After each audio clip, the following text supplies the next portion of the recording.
YouTube ప్రేక్షకులకు నమస్కారం. నేను ఈరోజు మరుగుమందులో ప్రధానంగా వాడే ఈ మొక్క గురించి చెప్తున్నాను. ఈ మొక్కను పచ్చిగా ఉన్నప్పుడు పసరు చేసుకోవడం, ఎండుగా ఉన్నప్పుడు పౌడర్ లెక్క చేసుకోవడం, ఎండుగా ఉన్నప్పుడు కానీ లిక్విడ్లో చేసేటప్పుడు వంటకంలో కలిపి కూడా తయారు చేసుకోవచ్చు. మరుగుమందులో రెండు రకాలు ఉంటాయి. ఒకటి తినే వాటిల్లో, తాగే వాటిల్లో పెట్టేది.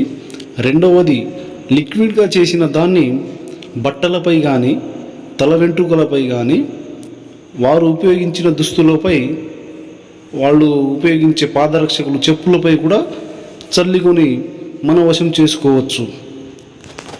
ఈ యొక్క ప్రయోగంలో మనం మన మూత్రాన్ని ఖచ్చితంగా కలపాలి. మీకు ఏవైనా సందేహాలుంటే స్క్రీన్పై ఉన్న నంబర్ని సంప్రదించండి, మీ సందేహాలను తీర్చుకోండి.